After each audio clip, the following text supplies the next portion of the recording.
നമ്മൾ ഒരു കാര്യം മനസ്സിലാക്കണം, മീൻ വളർത്തിയോ മീൻ ചാവും. ഇവിടെ ഒരു അലങ്കാര മത്സ്യ കൃഷിയിലേക്ക് ഇറങ്ങുമ്പം നമ്മൾ ആദ്യം ചൂസ് ചെയ്യണം. ഇതിൽ 3 തരമുണ്ട്. നമ്മുടെ പഴയ കാലത്തെ ഗപ്പി അല്ല ഇപ്പോഴത്തെ ഗപ്പി. ചെവിയൊക്കെ ഉള്ള ഒരു പ്രത്യേക ഭംഗിയുള്ള സാധനം. അങ്ങനെയുള്ള ഗപ്പിയൊന്നും നമ്മൾ മുമ്പ് കണ്ടിട്ടേ ഇല്ല ജീവിതത്തിൽ ഇതേവരെ.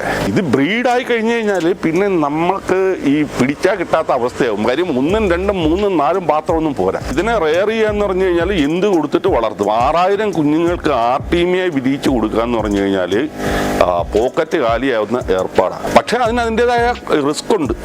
ഈ 30 എണ്ണത്തിനെ ചാവാതെ രക്ഷപ്പെടുത്തി എടുക്കണം. പക്ഷെ അങ്ങനെ രക്ഷപ്പെടുത്തി ഒരു 8 ഇഞ്ച് ആയി കഴിഞ്ഞു കഴിഞ്ഞാൽ നമുക്ക് വൻ പ്രോഫിറ്റാണ്. ഗോൾഡൊക്കെ നിസ്സാരം 1 രൂപയ്ക്ക് കിട്ടും. ഈ ഗോൾഡ് ഫിഷൊക്കെ ഇപ്പം ഒറാൻ്റെ ഒക്കെ ആണെങ്കിൽ 125 രൂപയ്ക്കൊക്കെ ഈസി ആയിട്ട് റീറ്റെയിലിൽ വിൽക്കാൻ പറ്റും. ഈ ഒറാൻ്റെയും 1 രൂപയ്ക്ക് കിട്ടുന്ന ഈ ഗോൾഡിൻ്റെ കൂട്ടത്തിൽ വരാറുണ്ട്. അത് ഒരു മെയിലിനെയും ഫീമെയിലിനെയും ഇട്ട് കഴിഞ്ഞാൽ അത് അവിടെ കിടന്ന് ബ്രീഡായിക്കോളും. പക്ഷേ ബ്രീഡാവുന്ന കുഞ്ഞുങ്ങളിൽ ബഹുഭൂരിപക്ഷത്തിനെ ഇത് തന്നെ തിന്നും. അപ്പം ഗപ്പി വളർത്തണമെങ്കിൽ വേണ്ടത് ഇഷ്ടം പോലെ പാത്രങ്ങൾ വേണം. ഒരു സ്ട്രെയിനിന് 8 പാത്രം എന്ന് കൂട്ടാം. അപ്പോൾ നമ്മൾ 10 സ്ട്രെയിൻ ആണെങ്കിൽ 80 പാത്രം വേണം. ഗപ്പി നമുക്ക് ഒരിക്കലും ഇങ്ങനെ ഇറക്കി വിടാൻ പറ്റത്തില്ല. അപ്പോൾ ഇറക്കി വിട്ട് കഴിഞ്ഞാൽ അത് മിക്സഡ് ഗപ്പിയായിട്ട് മാറും. നമ്മൾ 150 രൂപയ്ക്ക് 200 രൂപയ്ക്ക് വിൽക്കുന്ന സാധനം 10 രൂപയ്ക്കും 15 രൂപയ്ക്കും കൊടുക്കേണ്ടി വരും. തീറ്റ ചെലവ് നിയന്ത്രിക്കാൻ പറ്റും. ഈ ജലത്തിൽ വളരുന്ന ഒരു തരം ഈ സൂക്ഷ്മജീവിയാണ്, ചെറിയ സൂക്ഷ്മജീവിയാണ്. അപ്പം ഇതിനെ നമുക്ക് ഫിഷിൻ്റെ ഫ്രൈസിനും വലുതിനും ഒക്കെ തീറ്റയായിട്ട് കൊടുക്കാം. വളരെ ഗപ്പീസിനൊക്കെ ബെസ്റ്റാണ്. ഗപ്പിക്കും ബെറ്റ അങ്ങനെയൊക്കെയുള്ള സാധനങ്ങൾക്കല്ല. സോട്ടയിൽ പ്ലാറ്റി തുടങ്ങിയ സാധനങ്ങളുണ്ടല്ലോ, ഈവൻ ഏഞ്ചൽ, ഇതിനൊക്കെ എന്ന് പറഞ്ഞു കഴിഞ്ഞാൽ ഉള്ള ഒരു അഡ്വാൻറ്റേജ് നമ്മൾ ഇത്രയും കോസ്റ്റ്ലി ആയിട്ടുള്ള ഫീഡ് കൊടുക്കാതെ ഇതിനെ വളർത്തിയെടുക്കാൻ പറ്റും. പിന്നെ ഗപ്പിയിലൊക്കെ ചില വിദഗ്ധന്മാർ ചെയ്യുന്ന ഒരു പരിപാടിയുണ്ട്. ഈ ഫീമെയിൽസിന് ഈ ജാതി തീറ്റ കൊടുക്കും. ഫീമെയിൽസിന് കൊടുക്കുക എന്ന് പറഞ്ഞാൽ 50% കോസ്റ്റ് ലാഭിക്കാം. ജലസസ്യം തീറ്റ കോസ്റ്റുമായിട്ട് നേരിട്ട് ഒരു ബന്ധവുമില്ല. ഈ ജലസസ്യം കൊണ്ടുള്ള ഒരു അഡ്വാൻറ്റേജ് എന്ന് പറഞ്ഞു കഴിഞ്ഞാൽ വ്യാവസായിക അടിസ്ഥാനത്തിൽ നമ്മൾ ഈ പരിപാടി ചെയ്യുമ്പോൾ ഇത് രണ്ടും കൂടെ ക്ലബ് ചെയ്ത് ചെയ്യാം എന്ന് പറഞ്ഞാൽ ഞാനത് ട്രൈ ചെയ്തിട്ടുണ്ട്. അത് പരാജയമാണ് പ്രാക്ടിക്കലി. അതിൻ്റെ പ്രശ്നം വേറൊന്നുമല്ല, ചെടിയും വളരും മീനും വളർന്നോളും. പിന്നെ ഒരു ഗ്ലാസ് ടാങ്ക് വാങ്ങിക്കാം എന്നൊക്കെ പറഞ്ഞിട്ട് നമ്മൾ എന്തെങ്കിലും ഒരു പാത്രം, എന്നിട്ട് ഉടനെ പൈപ്പിൽ നിന്ന് കുറച്ച് വെള്ളം പിടിക്കും, എന്നിട്ട് ഈ മീനിനെ തുറന്ന് അതിനകത്തോട്ടങ്ങ് ഇടും. ഇതെല്ലാം അബദ്ധമാണ്. 30 സെക്കൻഡ്സിനൊക്കെ ഉള്ളിൽ കഴിച്ചു തീർക്കാൻ പറ്റുന്ന തീറ്റയെ കൊടുക്കാവും. ഒരാഴ്ച നിങ്ങൾ മീനിന് ഭക്ഷണം കൊടുത്തില്ലെങ്കിലും മീൻ ചാവത്തൊന്നുമില്ല. പക്ഷെ മറ്റേ പരിപാടി ചെയ്ത് കഴിഞ്ഞാൽ ചത്തു എന്നുള്ള ഉറപ്പാണ്. ഇപ്പോൾ ഇവർ ഒരു 2 ആഴ്ചയെ കഴിയുമ്പോൾ ഇവർക്ക് സമയം കിട്ടുമ്പോൾ ഒരു ദിവസം വന്നിട്ട് മീനിനെ മൊത്തം പിടിച്ച് വേറൊരു പാത്രത്തിലിട്ടിട്ട് ഇത് തേച്ച് കഴുകി കുട്ടപ്പനാകും. അങ്ങനെ ഒരിക്കലും ചെയ്യരുത്. അപ്പോൾ ഇതാണ് നമ്മുടെ ഗപ്പീസിൻ്റെ സെക്ഷൻ എന്ന് പറയുന്നത്. നമുക്ക് ഒരു സ്ട്രെയിൻ വളർത്തണമെങ്കിൽ തന്നെ ഒരു 5-8 പിന്നെ കണ്ടെയ്നർ വേണം. ഇതെന്ന് വെച്ച് കഴിഞ്ഞാൽ മേളിലായിട്ട് ഇരിക്കുന്നതുകൊണ്ട് ഈ ഒന്നിൻ്റെ സ്ഥലത്ത് 2 എണ്ണം ഇരിക്കും. ഡ്രമ്മിന് 1000 രൂപയാവും ഒരു ഡ്രമ്മിന്. അതെടുത്ത് ക്ലീൻ ചെയ്ത് കുട്ടപ്പനാക്കി കട്ട് ചെയ്തെടുക്കണം. ഇത് കുറച്ചുകൂടെ മറ്റേ സാധാരണ ഡ്രം അല്ല, ഇത് പിന്നെ കെമിക്കൽസ് ഒക്കെ വരുന്ന ഡ്രം ആയതുകൊണ്ട് ഈ സ്ട്രോങ് കട്ടി കൂടുതലായിരിക്കും.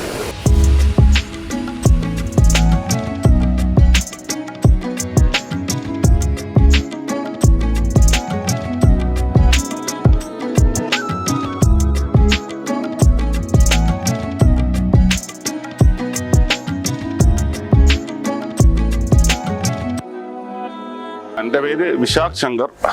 നമ്മുടെ സ്ഥാപനത്തിന്റെ പേര് അമ്മൂസ് അക്വാ പാർക്ക് എന്നാണ്. സ്ഥലം കൊല്ലം ജില്ലയിലെ ചാത്തന്നൂര്. ഓർണമെന്റൽ ഫിഷാണ് ഞാൻ പ്രധാനമായിട്ടും ചെയ്യുന്നത്. അതിപ്പോൾ ഒരു 5-6 വർഷമായിട്ട് ചെയ്യുന്നുണ്ട്.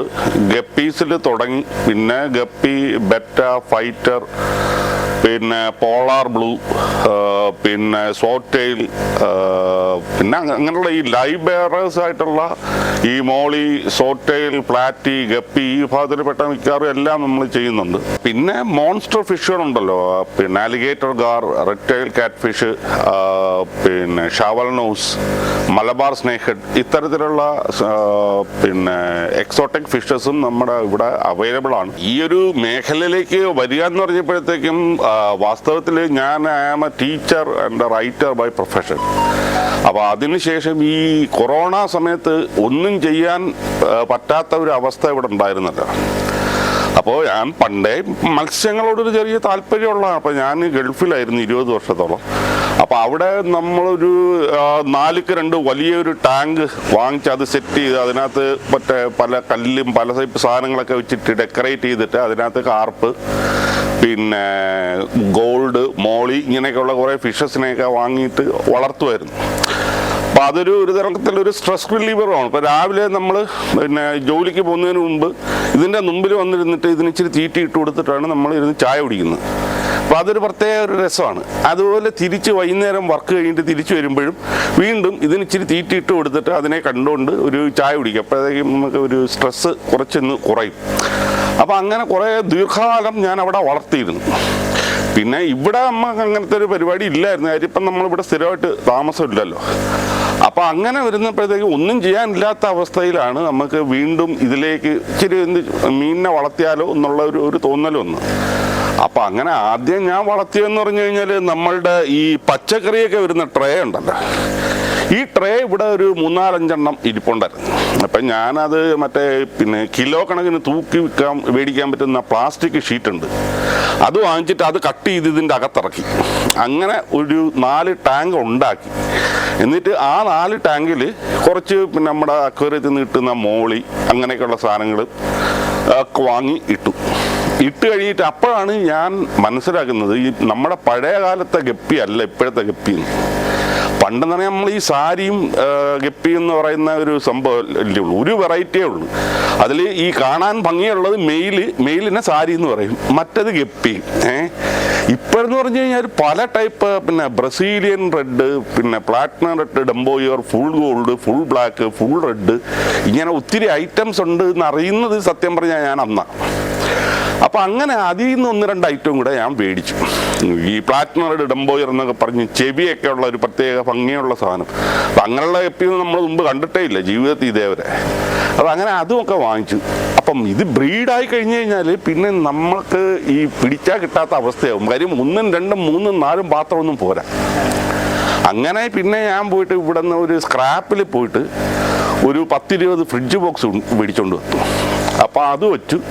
പിന്നെ ആ സമയത്തെന്ന് പറഞ്ഞാൽ ഗപ്പി എന്ന് പറഞ്ഞാൽ മനുഷ്യർക്ക് ഒരു പ്രാന്തായിരുന്നു. അപ്പം നമുക്ക് ഏകദേശം ഒരു പ്രാന്തായിരുന്നു. നമുക്ക് ഈ 30 സ്ട്രെയിൻസ് വളർത്തുക, 40 സ്ട്രെയിൻസ് വളർത്തുക, ഇതിലൊക്കെയാണ് ക്രൈസ്.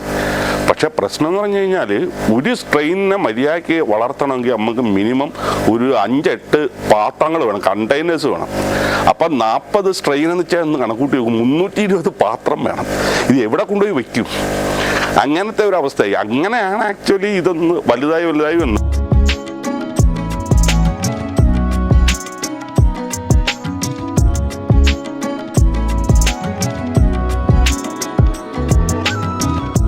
റിസ്ക് എന്ന് പറഞ്ഞാൽ ആദ്യത്തെ സംഭവം എന്ന് പറഞ്ഞു കഴിഞ്ഞാൽ നമ്മൾ ഒരു കാര്യം മനസ്സിലാക്കണം, മീൻ വളർത്തിയോ മീൻ ചാവും.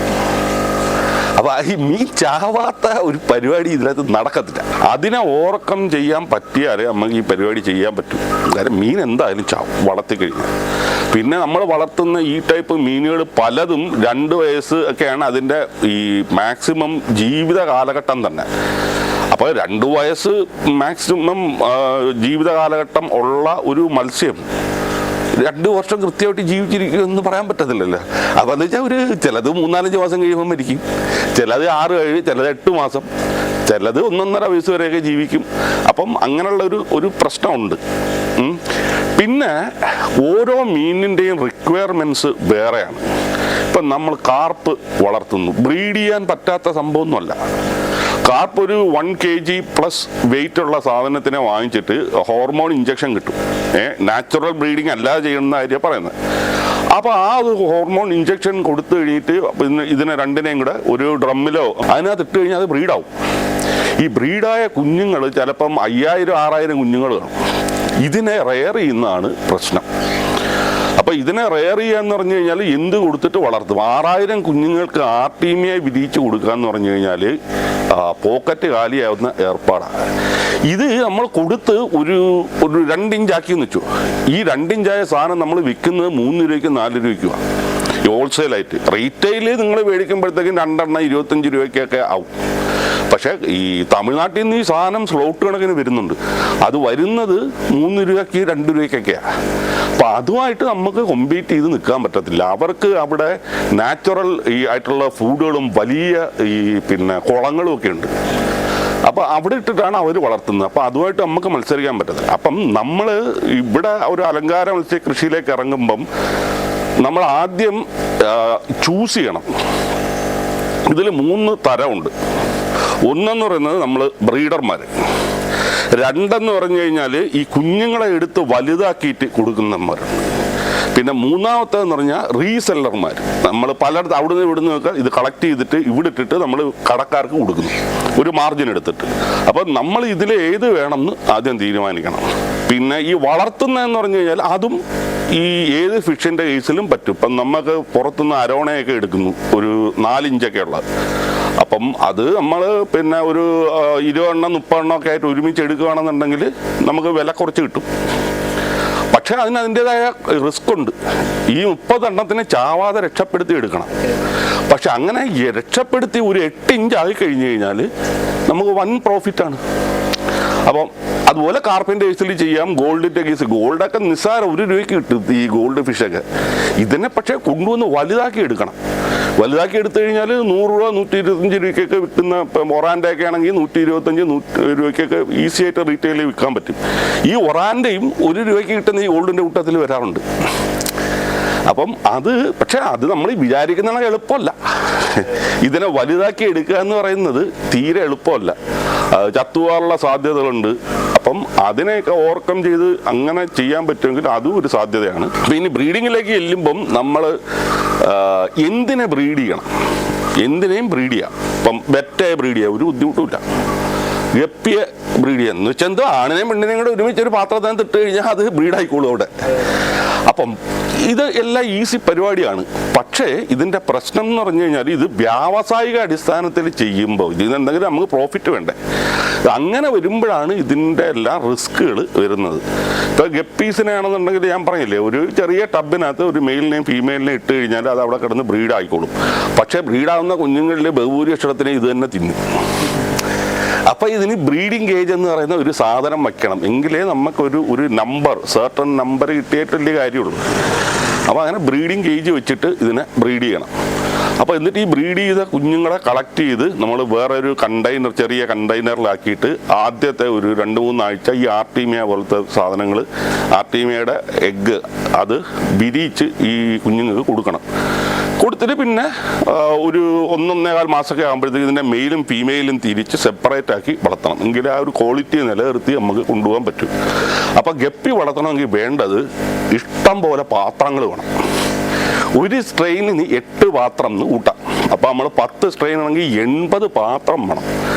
അത് നമുക്ക് കൈകാര്യം ചെയ്യാവുന്ന രീതിയിൽ വെക്കാൻ പറ്റണം. അല്ലാതെ ഇപ്പം ലൈൻ്റെ മേളിലൊക്കെ കൊണ്ടുവച്ചിട്ട് കാര്യമില്ല. നമുക്ക് ഡെയിലി എടുത്ത് ഇത് ക്ലീൻ ചെയ്യണം. അപ്പോൾ അങ്ങനെ രീതിയിൽ ഇത് വയ്ക്കാനുള്ളൊരു സ്ഥലവും കണ്ടെയ്നർ വേണം. ഇതാണ് ഒരു പ്രശ്നം. അല്ല, ഇനി നമ്മൾ വിചാരിക്കുന്നെങ്കിൽ പിന്നെ ഇത് വേണ്ട, ഇത് ഇത്രയും പാത്രമൊക്കെ വേണമല്ലോ, എങ്കിൽ ഏഞ്ചൽ ചെയ്യാം. ഏഞ്ചൽ ചെയ്യാനുള്ള ഒരു സാധ്യതയുണ്ട്. അതെന്ന് വെച്ച് കഴിഞ്ഞാൽ ഏഞ്ചൽ ഇപ്പം നമ്മൾ ഒരു മാർബിള്, ഒരു മിൽക്കി വൈറ്റ്, ഒരു പിന്നെ ഇത് നമ്മളെ റെഡ് ഡബിള് തുടങ്ങിയിട്ടുള്ള ഒരു 3-4-5 സാധനങ്ങൾ നമ്മൾ ബ്രീഡ് ചെയ്തെന്ന് വെച്ചോ. ഇതിൻ്റെ കുഞ്ഞുങ്ങളെല്ലാം കൂടെ ഒരു വലിയ പോണ്ട് ഉണ്ടാക്കി കഴിഞ്ഞാൽ അതിനകത്തോട്ട് ഇറക്കി വിടാം. ഗപ്പിയുടെ കല്ല, ഗപ്പി നമുക്ക് ഒരിക്കലും ഇങ്ങനെ ഇറക്കി വിടാൻ പറ്റത്തില്ല. അപ്പോൾ ഇറക്കി വിട്ട് കഴിഞ്ഞാൽ അത് മിക്സഡ് ഗപ്പിയായിട്ട് മാറും. നമ്മൾ 150 രൂപയ്ക്ക് 200 രൂപയ്ക്ക് വിൽക്കുന്ന സാധനം 10 രൂപയ്ക്കും 15 രൂപയ്ക്കും കൊടുക്കേണ്ടി വരും. അപ്പം ഈ ഒരു സംഭവം സാധ്യമാണ്. അതുമാത്രമല്ല, അതിൻ്റെ കൂട്ടത്തിൽ വേണമെങ്കിൽ കുറച്ചുകൂടെ വലിയ ഒരു പോണ്ടാണെന്നുണ്ടെങ്കിൽ നമുക്ക് അതിൻ്റെ കൂട്ടത്തിൽ ബെറ്റയുടെ കുഞ്ഞുങ്ങളെ ഇറക്കി വിടാം. ഒരൊറ്റ സ്ട്രെയിൻ ഗപ്പി ചെയ്താണെങ്കിൽ അതിൻ്റെ കുഞ്ഞുങ്ങളെ ഇറക്കി വിടാം. അങ്ങനെ ഒരു സാധ്യതയുണ്ട്. അപ്പോൾ ഇങ്ങനെ നമ്മളുടെ ഒരു സാഹചര്യം അനുസരിച്ചിട്ട് നമ്മൾ ഏത് ബ്രീഡ് ചെയ്യണം എന്ന് തിരഞ്ഞെടുക്കണം. എല്ലാത്തിനും റിസ്ക് ഉണ്ട്. ഇപ്പം മോളിയാണെങ്കിലും ഈ പിന്നെ മോർട്ടാലിറ്റിയുടെ സാധ്യതയുണ്ട്, കുഞ്ഞുങ്ങളെ കഴിക്കുന്ന പ്രശ്നമുണ്ട്. അതിനുമൊക്കെ ബ്രീഡിംഗ് കേജ് വെച്ചാലേ വൻതോതിൽ നമുക്ക് പ്രൊഡക്ഷൻ ചെയ്യാൻ പറ്റും. പിന്നെ സോട്ടയിലായാലും ശരി, ഇതിന് എല്ലാം. അപ്പം നമ്മളുടെ ഒരു സാഹചര്യം അനുസരിച്ചിട്ട് നമുക്ക് ഈ ഏത് ഇവിടെ ചെയ്യാൻ പറ്റും എന്ന് തിരഞ്ഞെടുത്തിട്ട് വേണം ചെയ്യാൻ. അപ്പോൾ ഇതാണ് നമ്മുടെ ഗപ്പീസിൻ്റെ സെക്ഷൻ എന്ന് പറയുന്നത്. നമുക്ക് ഒരു സ്ട്രെയിൻ വളർത്തണമെങ്കിൽ തന്നെ ഒരു 5-8 പിന്നെ കണ്ടെയ്നർ വേണം. അപ്പോൾ അതുകൊണ്ടാണ് നമ്മൾ ഇങ്ങനത്തെ ഒരു പരിപാടി ഈ പിന്നെ ഡ്രമ്മ് കട്ട് ചെയ്തിട്ട് ഈ റാക്കിൽ സെറ്റ് ചെയ്തത്. കാര്യം എന്ന് പറഞ്ഞാൽ ഇപ്പം ഇതെന്ന് വെച്ച് കഴിഞ്ഞാൽ മേളിലായിട്ട് ഇരിക്കുന്നതുകൊണ്ട് ഈ ഒന്നിൻ്റെ സ്ഥലത്ത് 2 എണ്ണം ഇരിക്കും. അപ്പോൾ അങ്ങനെയാണ് ഈ ഗപ്പീസിൻ്റെ ഒരു സെക്ഷൻ ഈ രീതിയിൽ ഡ്രം ആക്കാന്ന് വെച്ചാൽ. ആദ്യം ഞാൻ ഫ്രിഡ്ജ് ബോക്സിലൊക്കെയാണ് ചെയ്തുകൊണ്ടിരുന്നത്. അപ്പോൾ അതിനെന്ന് വെച്ച് കഴിഞ്ഞാൽ ഇപ്പം ഈ 40 ഫ്രിഡ്ജ് ബോക്സ് ഇരിക്കുന്ന സ്ഥലത്ത് 80 ഡ്രം ഇരിക്കും. അതുകൊണ്ട് പിന്നെ ഇങ്ങനെ ആക്കി എന്നുള്ളതേ ഉള്ളൂ. പിന്നെ കൈകാര്യം ചെയ്യാനൊക്കെ കുറച്ചുകൂടെ എളുപ്പമുണ്ട്.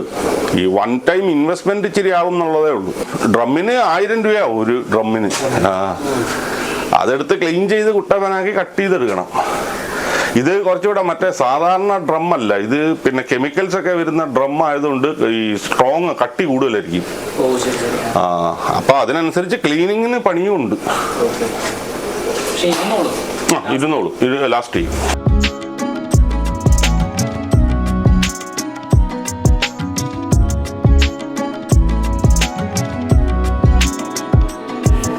ചെലവ് നിയന്ത്രിക്കാൻ പറ്റും. അപ്പം ഇതിൻ്റെ മറ്റൊരു സംഭവം എന്ന് പറഞ്ഞു കഴിഞ്ഞാൽ, ഇപ്പം ഗപ്പീസിൻ്റെ വളർച്ച മാത്രമല്ല നമുക്ക് പ്രശ്നം, അതിൻ്റെ ഈ പിന്നെ കളറും പിന്നെ ഫിൻ ക്വാളിറ്റി ഒക്കെ പ്രധാനമാണ്. എങ്കിലേ അതിൻ്റെ ഒരു സൗന്ദര്യം പൂർണ്ണമായിട്ട് കിട്ടും. അപ്പോൾ അതിന് അത്തരത്തിലുള്ള ഈ കളർ എൻഹാൻസ് ചെയ്യുന്ന എലിമെൻസും കൂടെ ഉള്ള ഫീഡ് കൊടുക്കേണ്ടി വരും. അപ്പോൾ അതിന് ഇച്ചിരി കോസ്റ്റ്ലിയാണ്. പക്ഷേ ആ സാധനത്തിന് അത്തരം വിലയുണ്ട്. ഗപ്പിക്ക് ഇപ്പം ഒരു നല്ല സ്ട്രെയിൻ എന്ന് പറഞ്ഞു കഴിഞ്ഞാൽ ഏറ്റവും ചുരുങ്ങിയ 100 രൂപയ്ക്ക് താഴെ കിട്ടുന്ന സ്ട്രെയിൻ ഒന്നും ഉണ്ടെന്ന് എനിക്ക് തോന്നുന്നില്ല. അല്ലെങ്കിൽ ആരെങ്കിലും ഇത് ഒഴിവാക്കാനായിട്ട് പണ്ടാരം നിർത്ത് ഒന്നടിക്ക് കൊടുത്ത് വന്നതാണെങ്കിലേ ഉള്ളൂ. അല്ലാതെ റീറ്റെയിൽ ആയിട്ട് മേടിച്ചു കഴിഞ്ഞാൽ 100 താഴെ ഒരു സാധനമില്ല. എൻ്റെ കയ്യിൽ 150 താഴ്ന്ന സാധനം ഇല്ല. അപ്പം അത് നമുക്ക് കിട്ടുന്ന പ്രൈസ് വെച്ച് കോമ്പൻസേറ്റ് ചെയ്ത് പോകാമെന്ന് വെച്ചോ. അത് കൂടാതെ ഈ മൊയ്ന പോലത്തുള്ള ലൈവ് ഈ സാധനങ്ങൾ ഫീഡ് അത് നമ്മൾ കൾച്ചർ ഡെവലപ്പ് ചെയ്ത് കൃത്യമായിട്ട് കൊടുക്കുകയാണെങ്കിൽ ഇതിൻ്റെ വളർച്ചയും കളറും എല്ലാം ബൂസ്റ്റ് ചെയ്യും. അത് കമ്പാരിറ്റീവ്ലി ചിലവ് കുറവാണ്. കാര്യം നമ്മൾ ഒരു മൊയ്ന കൾച്ചർ വാങ്ങിച്ചു കഴിഞ്ഞാൽ പിന്നെ അതിന് നമ്മൾ കുറച്ച് ഈസ്റ്റ് കലക്കി ഒഴിച്ചു കൊടുത്തിട്ടാണ് ഇതിനെ ഡെവലപ്പ് ചെയ്യുന്നത്. അതൊരു ഈ ജലത്തിൽ വളരുന്ന ഒരു തരം ഈ സൂക്ഷ്മജീവിയാണ്, ചെറിയ സൂക്ഷ്മജീവിയാണ്. അപ്പം ഇതിനെ നമുക്ക് ഫിഷിൻ്റെ ഫ്രൈസിനും വലുതിനും ഒക്കെ തീറ്റിയായിട്ട് കൊടുക്കാം. വളരെ ഗപ്പീസിനൊക്കെ ബെസ്റ്റാണ്. ഗപ്പിക്കും ബെറ്റ അങ്ങനെയൊക്കെയുള്ള സാധനങ്ങൾക്കല്ല. അപ്പം അത് കൊടുത്തു കഴിഞ്ഞാൽ ഇത് പെട്ടെന്ന് ഈ പ്രോട്ടീൻ കണ്ടന്റ് 50% ഒക്കെ ഉണ്ടെന്നാണ് പറയപ്പെടുന്നത്. അപ്പോൾ അത് പെട്ടെന്ന് വളരുകയും ചെയ്യും, അതിന് നല്ല കളറും കിട്ടും. അപ്പോൾ അത് ഒരു വഴിയാണ്.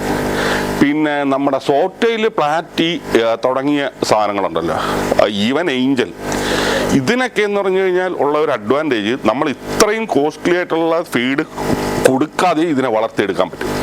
എന്ന് വെച്ചാൽ നമ്മുടെ ഗ്രോവലിൻ്റെ ഒക്കെ സ്റ്റാർട്ടർ പെല്ലറ്റുകളല്ലേ, ഈ എഡിബിൾ ഫിഷിന് കൊടുക്കുന്ന സ്റ്റാർട്ടർ പെല്ലറ്റ്, അത് 42% എങ്ങാണ്ട് അതിനകത്ത് പ്രോട്ടീൻ ഉണ്ട്. പിന്നെ കളർ ബൂസ്റ്റേഴ്സ് ഒന്നും അതിനകത്ത് ഇല്ല എന്നുള്ളതേ ഉള്ളൂ. എഡിബിൾ ഫിഷിൻ്റെ കളർ നമുക്ക് വിഷയമല്ലല്ലോ. അപ്പോൾ ഈ ഫിഷുകൾക്കും കളർ വലിയ വിഷയമല്ല. ഈ തരം തീറ്റ കൊടുത്താൽ അവർ വലുതാകുമ്പം അവരുടെ നാച്ചുറൽ കളർ കയറി വന്നോളൂ. അപ്പം അങ്ങനെ വരുമ്പോഴത്തേക്കും ആ സാധനങ്ങളെ നമുക്ക് ഇതുപോലത്തുള്ള തീറ്റകൾ കൊടുത്തിട്ടും വളർത്താം. പക്ഷെ അതിന് ഒരു കുഴപ്പമുള്ളത് ഈ പിന്നെ മീനിൻ്റെ വിലയും കുറവാണ്. ഒരു പ്ലാറ്റിക്ക് എത്ര രൂപ കിട്ടും? ഒരു പ്ലാറ്റ് റീറ്റെയിൽ ഷോപ്പിൽ നിന്ന് നമ്മൾ മേടിക്കുകയാണെങ്കിൽ 25 രൂപയൊക്കെയാണ്. അതിന് ഹോൾസെയിലായിട്ട് കൊടുത്തു കഴിഞ്ഞാൽ അതിൻ്റെ 5-1 കിട്ടും. അപ്പോൾ അങ്ങനെ ഒരു പ്രശ്നമുണ്ട്. പക്ഷേ അതിൻ്റെ പ്രൊഡക്ഷൻ കോസ്റ്റും കുറച്ചുകൂടെ കുറവാണ്. ഈ സൈസ് പൊടിത്തീറ്റകൾ കൊടുത്തിട്ട് വേണേലും വളർത്താം. പിന്നെ ഗപ്പിയിലൊക്കെ ചില വിദഗ്ധന്മാർ ചെയ്യുന്ന ഒരു പരിപാടിയുണ്ട്. ഈ ഫീമെയിൽസിന് ഈ ജാതി തീറ്റ കൊടുക്കും. ഫീമെയിലിൻ്റെ കളർ പ്രധാനമല്ലല്ലോ. അപ്പോൾ അതൊരു നല്ല ഐഡിയ ആണ് സത്യം പറഞ്ഞാൽ. ഫീമെയിൽസിന് കൊടുക്കുക എന്ന് പറഞ്ഞാൽ 50% കോസ്റ്റ് ലാഭിക്കാം. ഫീമെയിൽസിന് മാത്രം ഈ ഇങ്ങനത്തുള്ള ഗ്രോവൽ പോലുള്ള സാധനങ്ങൾ കൊടുക്കുക. കളറ് ആവശ്യമുള്ള ഫിഷിന് മാത്രം കളർ ബൂസ്റ്റേഴ്സ് ഉള്ള ടൈപ്പ് കോസ്റ്റ്ലി ഫീഡ്സ് കൊടുക്കുക. അതും ഒരു നല്ല ഐഡിയ തന്നെയാണ്.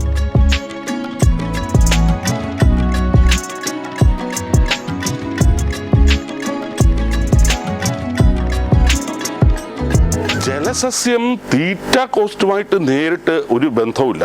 ഈ ജലസസ്യം കൊണ്ടുള്ള ഒരു അഡ്വാൻറ്റേജ് എന്ന് പറഞ്ഞു കഴിഞ്ഞാൽ ഇത് നമ്മുടെ അമോണിയ ഉണ്ടല്ലോ വെള്ളത്തിലെ, ഈ മീനിൻ്റെ കാഷ്ടം വീണിട്ട് ഈ പിന്നെ വെള്ളത്തിൽ നിന്ന് അമോണിയ ഫോം ചെയ്യും. ഈ അമോണിയയിൽ നിന്ന് നൈട്രൈറ്റ് ഫോം ചെയ്യും. ഈ നൈട്രൈറ്റ് എന്നൊക്കെ പറയുന്നത് ഒരുപാടായി കഴിഞ്ഞാൽ മീനിന് പ്രശ്നമാണ്.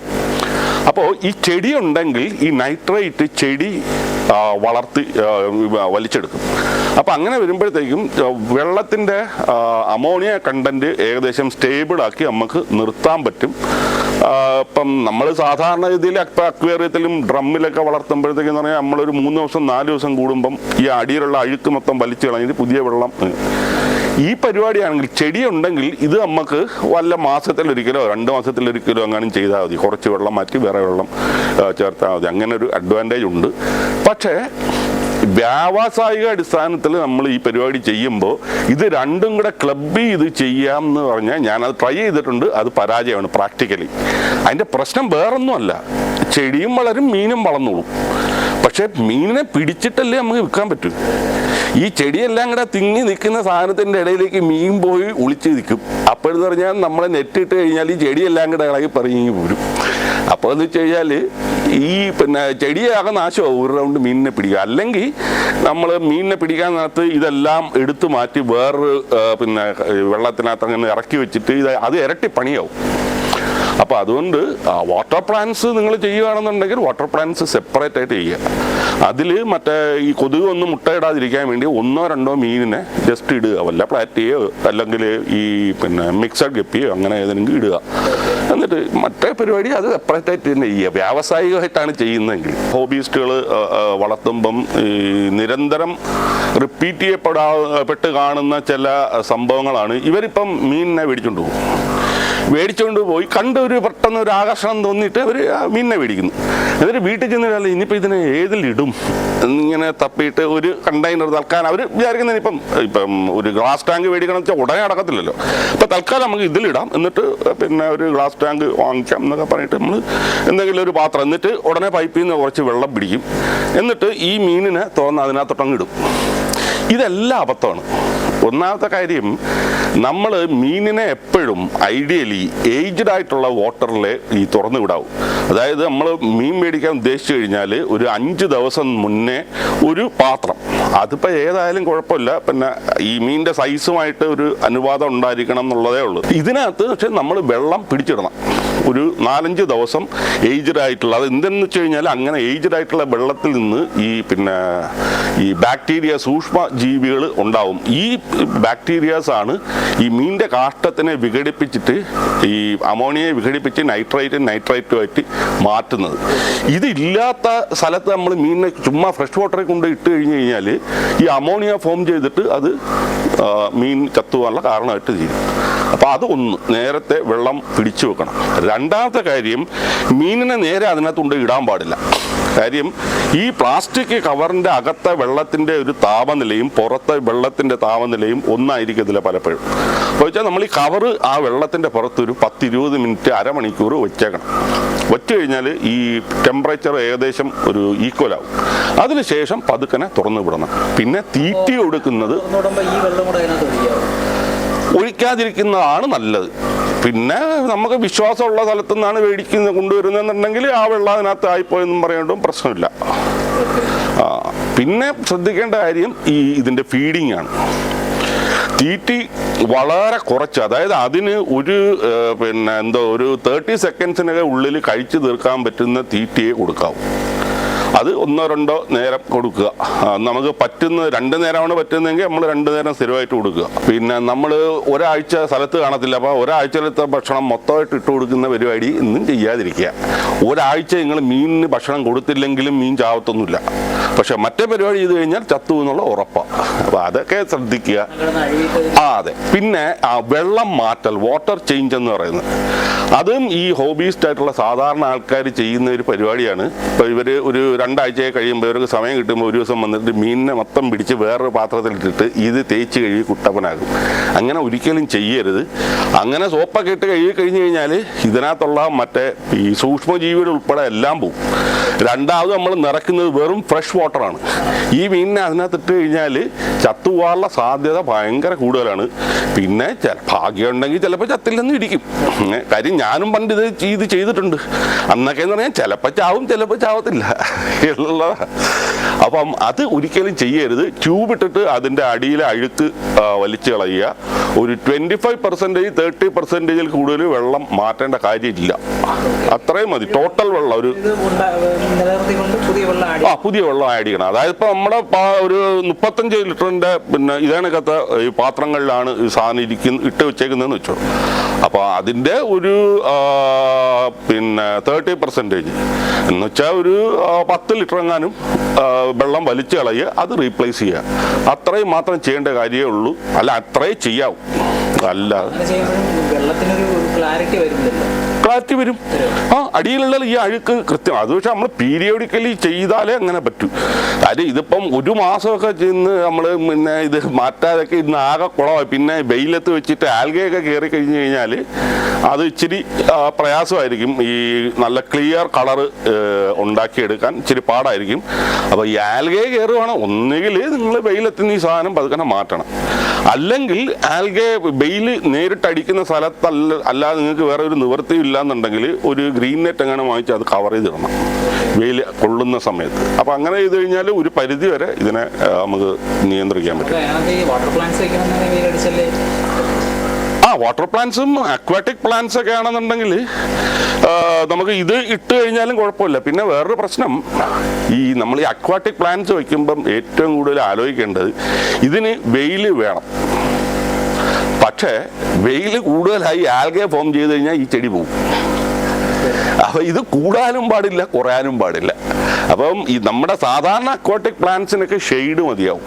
ഈ താമര പോലുള്ള സാധനങ്ങൾക്ക് മാത്രമാണ് ഡയറക്റ്റ് സൺലൈറ്റ് വേണ്ടത്. അപ്പം അതുകൊണ്ട് തന്നെ താമര വളർത്തുന്നതിൻ്റെ കൂട്ടത്തിൽ ഗപ്പിയൊക്കെ വളർത്തുക എന്ന് പറയുന്നത് സത്യം പറഞ്ഞാൽ നടക്കുന്ന പരിപാടിയല്ല. കാര്യം അത്രയും ചൂട് ഗപ്പിയൊന്നും താങ്ങത്തില്ല. പിന്നെ ചെയ്യാവുന്ന പ്ലാറ്റി കണക്കത്തുള്ള സാധനങ്ങളൊക്കെ പിന്നെ 1-2 വാങ്ങിച്ചിട്ട് കഴിഞ്ഞാൽ അത് അടിയിൽ എവിടെയെങ്കിലും ഈ ചൂടുള്ളപ്പോൾ പോയി നിന്നിട്ട് അത് സർവൈവ് ആവും. 2 എണ്ണമൊക്കെ ഇടാവും. അത് കൂടുതലിട്ട് കഴിഞ്ഞാൽ അതിൻ്റെ പ്രശ്നമാവും അത്. അപ്പോൾ താമര പോലുള്ള സാധനങ്ങൾക്ക് അങ്ങനെ അഡ്ജസ്റ്റ് ചെയ്യുക. പിന്നെ കാണണം എന്നുള്ളൊരാഗ്രഹം ഉപേക്ഷിക്കുക. താമരയെ കാണുക. ഈ പ്ലാന്റ് പിന്നെ ഈ കൊതു വരാതിരിക്കാൻ വേണ്ടി 2 മീനിനെ ഇടുന്നു, അതിനെ കാണണം എന്ന് വിചാരിച്ചാൽ നടക്കത്തില്ല. കാര്യം എന്തായാലും ഗ്രീൻ കളറാവും. അത് മീനടിയിൽ കിടന്നോളും, അവർ സർവൈവ് ചെയ്തോളും, കുഴപ്പമില്ല. അത് സംഭവങ്ങൾ നടക്കും.